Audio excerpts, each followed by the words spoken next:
Welcome to On the Edge with April Mahoney Brains. Here, this is the spot where the conversations are pointed, the guests are sharp, and the responses are never dull. Well, did you bring your thinking caps? Because it's time to put them on. Because the conversation starts now. Where the conversation is pointed, and the guests are sharp, and the responses are never dull. Today, we are with Kandiee Campbell. I'm so excited to talk to her. We're going to go back and visit and revisit grief. Everybody's got a different way of processing grief and getting over it and the recovery. Some people do it with religion. Some people do it with talk therapy. Some people do it with hypnotherapy. Some people do it just with self-discovery. But I want to talk a little bit about why we fall so deep and cannot, recover. A lot of people really get in that downward spiral and, they still crying over dear Aunt Martha. Aunt Martha been dead 10 years. We are all organic brains. We're all going to expire. And grief is just not the loss of a person. It could be your pet. It could be your finance. It could be your mental health. It could be relationships. There's a lot of grief. That's a big $25 word. But Kandiee is going to help us walk through that. She's rebranding herself in a whole new way and taking it in a whole different direction. So welcome to On the Edge, Kandiee Campbell. How are you, Queen? I'm fine. Thank you very much for having me. Absolutely. It's my pleasure. We've been going through a lot lately with, the sudden death of people dying in COVID. But also, it just seems like everybody's number's being called. I can't believe how many people are passing away. And a lot of seniors, in their 80s and beyond, they're just going just like every other day. They're calling them home. Tell us how you got in this space and, how you decided and opted to rebrand yourself and work in this particular area. Well, I'm a counselor by background. I got into therapy, a master's in counseling, licensed masters, and I'm licensed in counseling. I got into this because in my own life throughout, there was a period of time where I experienced a great deal of loss. Over a period of 3 to 4 years, I lost my little girl. She was 4 months old. Oh. I lost both my parents, my father first, then my mother. I lost 2 dogs I had since they were, and I had them since they were 1 year old and 6 months. And they were 12 and 13 when they passed away. Oh. And most recently, I lost a friend to suicide. And I'm still here. I'm still standing. All those hits took a little bit of me emotionally.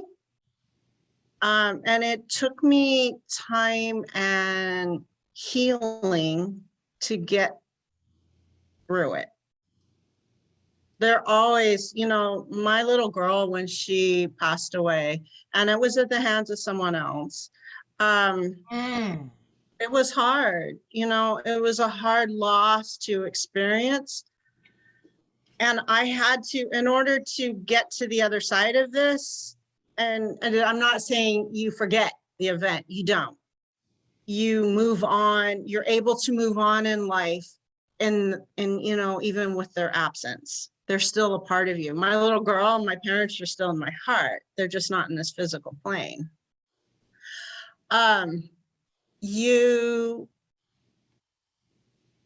It's a process. For me, it was a process. I had to, when I lost my little girl, I remember that day, I went to work. I went into denial right away. I don't remember much of that day because it was such a fog. I mean, I did what you call that perfunctory cry, and I got a little mad at that moment. And then I went to work like nothing was wrong. And I went into a fog for a period of time. You go numb. You know, the reality doesn't Yeah. set in. It probably never really sets in, and you have all these questions as of why. Why me? Why her? What happened? What could I have done? But, you know, I had those questions once upon a time with my mother, and she told me, she says, it's not personal. You know, everything happens for a reason. And I'm a firm believer to that. Loss is great. Yeah. On the other side, you gain. Well, as my husband always says, if I hadn't experienced what I've experienced, I wouldn't be the person I am today. Right. And he's right, you know, he's right. It's hard. It's been a journey. That's all I can. The Without best way to going into describe it is without going into details, because I know it's still very tender, but you said that you lost your child at the hands of someone else. Did someone just mistreat, or? She was basically she was in NICU and was given a medication that was not administered. She had heart issues, and some medicines got swapped, and she was given a medicine that was not to be given to a patient with a heart challenge, just heart issues, and she coded as a result. And they didn't realize it until she coded that she was having issues. So, Wow. and they got her back the first time they got her back, and then she coded again, and then they weren't able to get her back. I'm sorry. I'm sorry. Thank you. So I mean, did, I'm sorry. did your parents live what we consider a full life? Did they, get Oh yeah. No, my father was in his 80s. He had dementia, which in his passing was probably a blessing because he was not himself. I mean, when I would have conversations with him, I'd have about 30 seconds before he'd start asking who I was. And I'm like, I'm your daughter. So, and my mom, she was in her late 70s, but she had cancer. So, and unfortunately did not have a high tolerance for pain. And she made a choice to go off dialysis. She was on dialysis because of her having kidney cancer and having her better for 2 kidneys removed. So, and the kidney cancer was incurable. It was just continuing to metastasize in different spots in her body.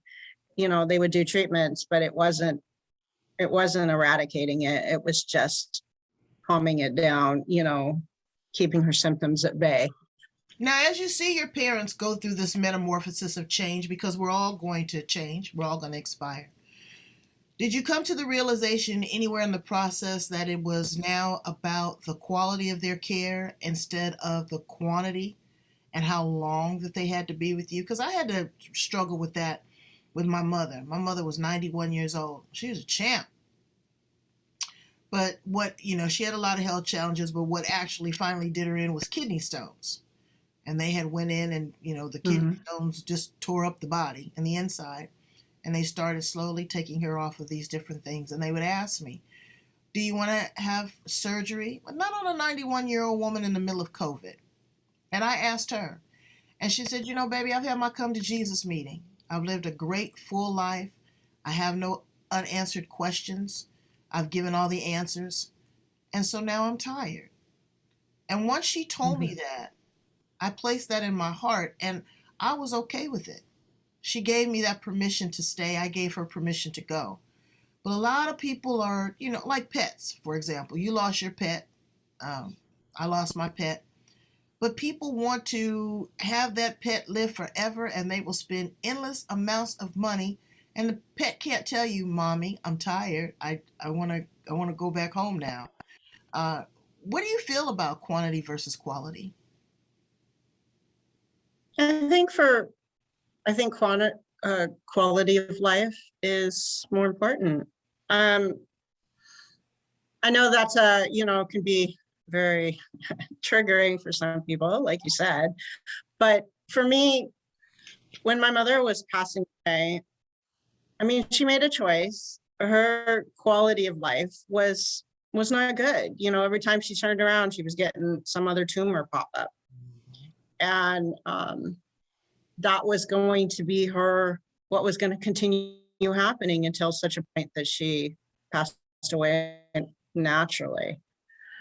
And she just did not have a good quality of life. I mean, she did dialysis 3 days a week, 7 hours a day on those 3 days, and spent the other 2 days recovering. So her life was greatly diminished in her capacity to really have a good quality of life. My father, he passed away on his own, but his mind wasn't there. I mean, you know, he was in the 1970s, 1960s, 1970s, but he couldn't remember his own grandkids. Area. I know, but he was in the hip time, the 60s and 70s. Shoot, he was partying in his mind. Absolutely. And that was another thing. When my mother would kind of fade off into a different space, a lot of times I would go on that trip with her. Instead of trying so hard and being so combative, no, mommy, I'm April. And she goes, oh, she would never forget who I was for the most part. But I see people, go with them. They're on a journey. It is their reality. And so many times people want to struggle with them and they want to fight with them. It's another thing about fighting. In the grief process, I want to bring this up. A lot of times people try to right wrongs of other people that have passed away. What I mean I'll give you an example. A brother and sister have a problem. There's other family members. They want to right that wrong. They want to vindicate the person that's passed away. And they create so much more tension, so much more grief, so much more hatred. And we haven't even gotten to the reading of the will yet. But all of those things, what I decided to do is I just let people go through what they need to go through. If they're angry, I allow that. If they cry, I allow that. If they laugh, they want to share memories, I'll allow that. But I put a time limit on how much and how long I will allow to support others in their grief, because then it sucks up all the oxygen out of the room. Well, how do you create a balance in supporting someone that's going through grief, going through all these things, but also trying to maintain your own sanity? The biggest thing is it's about building boundaries. If it's personal, family, you build boundaries. You allow them to feel what they feel. I mean, one of the first stages of grief in healing is to process and feel what's coming up. Like you said, if it's anger, let them be angry. If it's sadness, let them cry, But you define a boundary of how long you're willing, like you said, how long you're willing to engage in that. It doesn't mean that they aren't going to continue grieving, and they may take years. Everybody's different. No one goes through grief the same way. No one hits every stage of those 5 stages of grief in sequential order. They go back and forth. They'll vacillate, and they'll go into denial, then they'll go into depression, and then they'll go into anger. I mean, everybody's a little different on how they process grief. There's no right way and no wrong way. It's all individual. However, someone grieving, it doesn't mean that they have to impede your life. I mean, you can give them time, and then after a while, you set a boundary and say, no, I'm not going to let you take me down with you. If they are insisting on not letting go, that's when you look at them and you may need a little bit of assistance to get past that, past that loop that they're on at that stage. Some of us are resistant to changing, to letting things go, but it's all about establishing a boundary and saying, you give them a couple months, and then if they still aren't better, then you define that boundary around them and say, no, I'm not going to let you take me down with you. You can still love them. You just don't have to engage it. Yeah, I know some people that have been through some heavy duty stuff, and I've been there with you the whole time, but then it turns into anger, and it turned on me. You know, they wanted a whipping board. I'm not that girl. You know, so I And you understand don't have they to. are.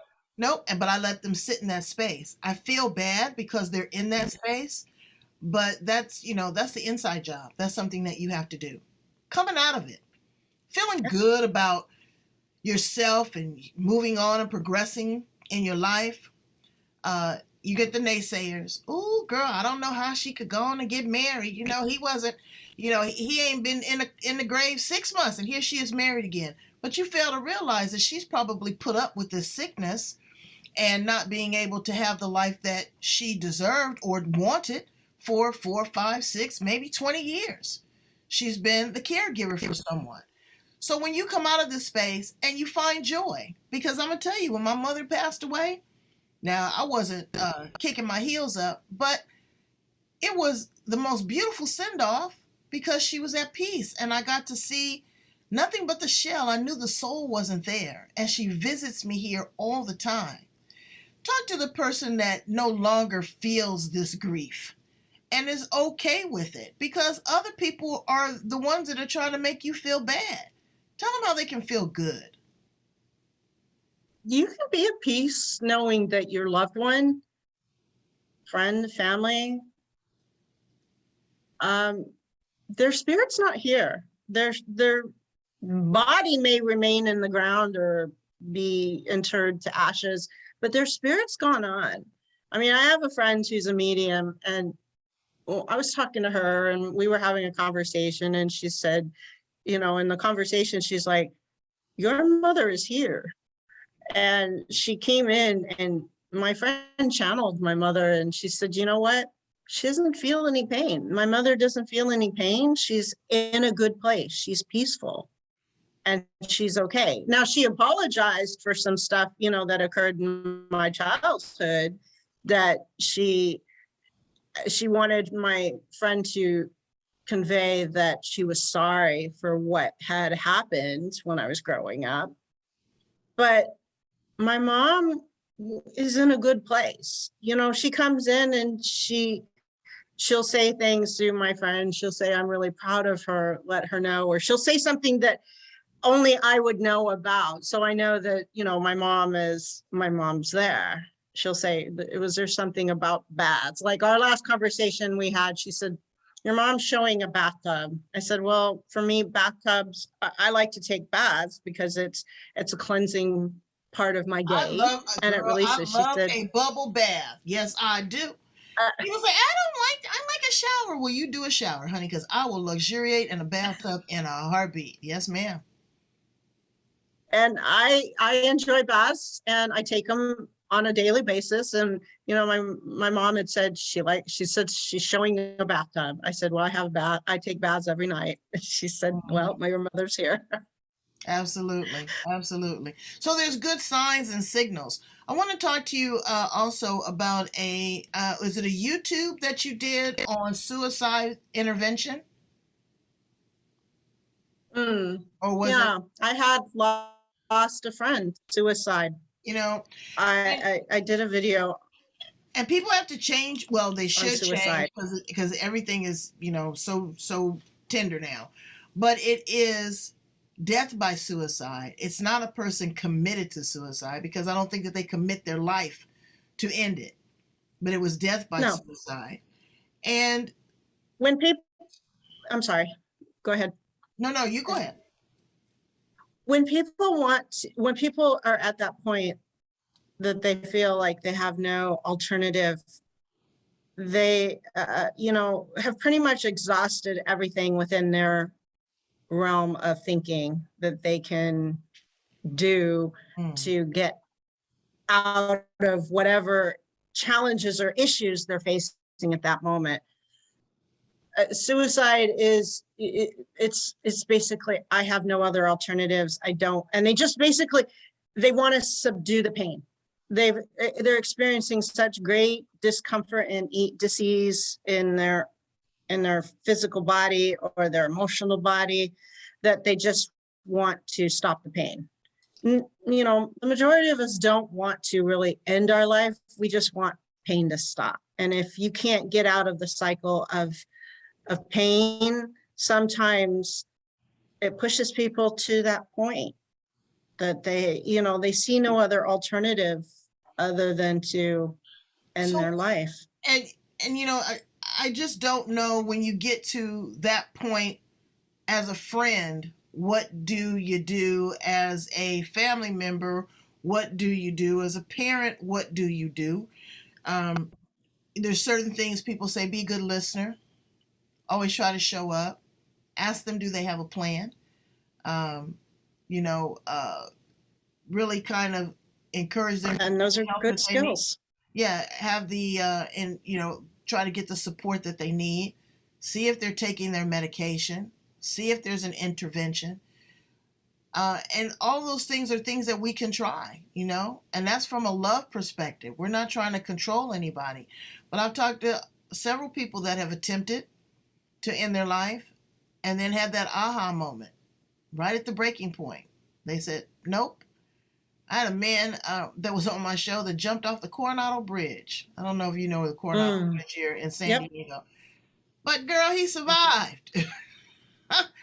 And I had to joke with him. I said, no, were you pissed off? I said, you went through all of that and you still survived. There's purpose for your life.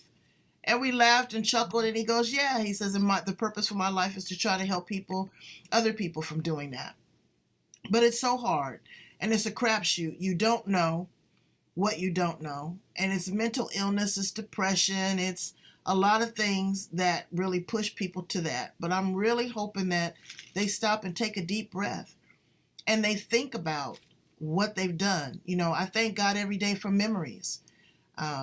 My family gets on me all the time because I love to take pictures. But that's all I have is a memory. And that's what you want to preserve.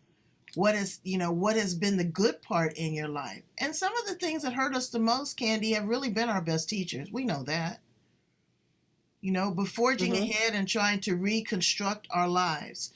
So tell us a little bit about what you did before you started working in the area of grief. I would help people transform their lives by looking at their life from the inside out. Help them to be happy for no reason. I'm a certified happy for no reason trainer. Also certified in Jack Canfield's success principles as well.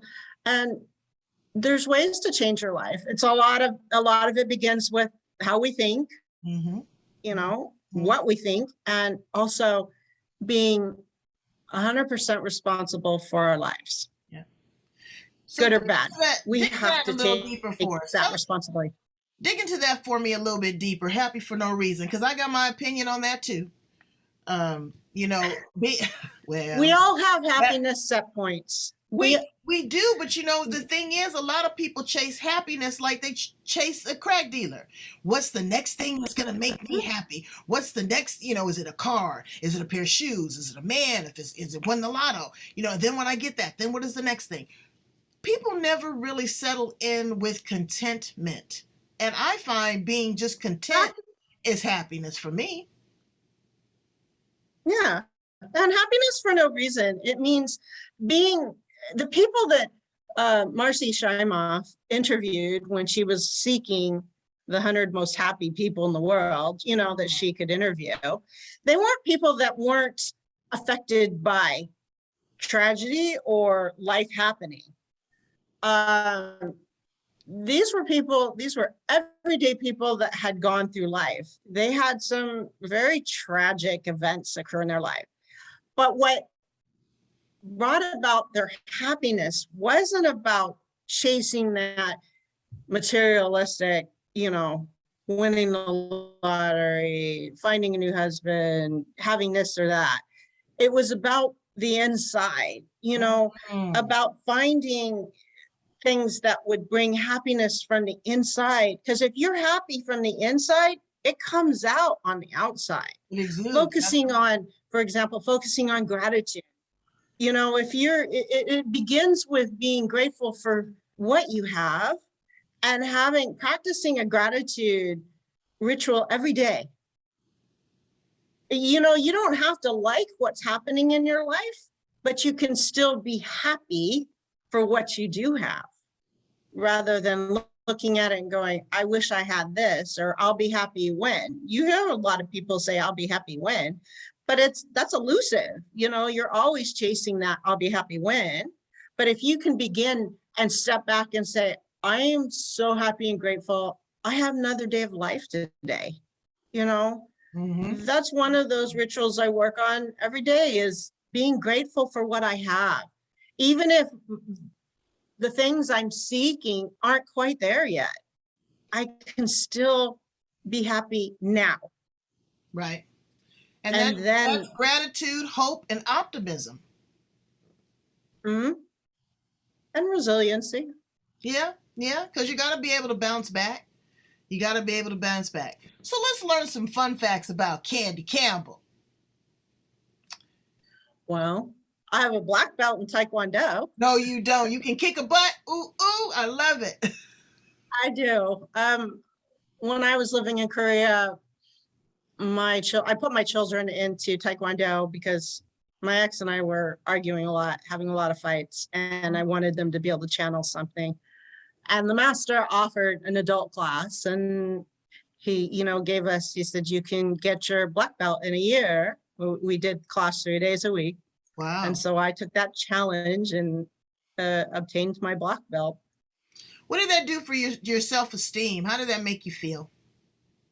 Oh, it feels good. I mean, you're exercising, you're getting the dopamine, you're getting the serotonin flowing, and you're accomplishing stuff. You know, when we accomplish things, that does wonders for your self-esteem and your confidence. And plus I was, toning up and didn't even realize. I know, looking fine when you got finished with that. That's good. What are 3 things that you absolutely cannot live without? My family, my health, and my dogs. Oh, that's sweet. If you were an appliance in the kitchen, what appliance would you be?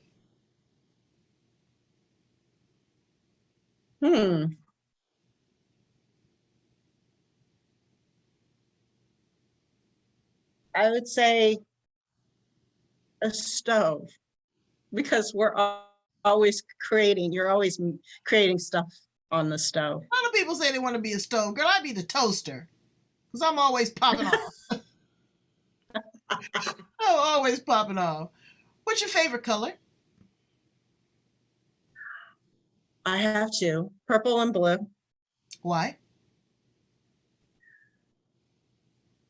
Because blue is serene and calm, and I think of the ocean with blue, especially here in Hawaii. The waters are very blue and green.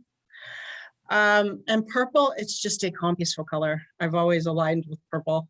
I know. So I'm one of the few that can wear it. Yeah. It's a very regal color. Both are very rich. And if you dilute them with water, they can just go endlessly. What is one of the best things that you've learned from your Jack Canfield training? I know you've learned a million, but what is the one that really is ingrained in you? That I have to take 100% responsibility for my life. That's a heavy load. It doesn't mean I have to like it. I just have to, if it's something I don't like in my life, then I have the ability to create something different and do something different, Absolutely. It may not switch overnight, but if I don't like it, I'm the only one that can fix it. What's one of the best things about living in Hawaii?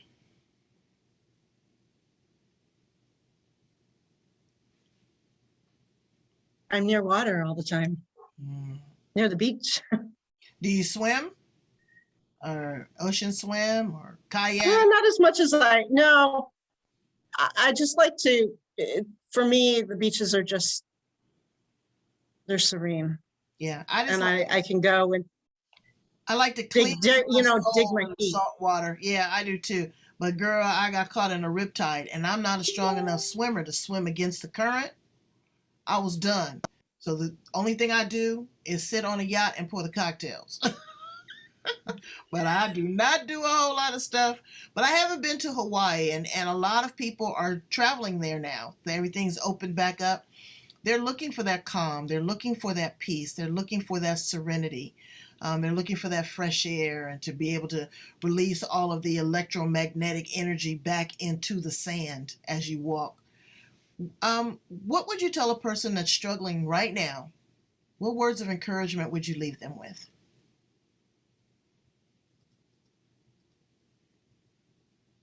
I would say, don't lose hope.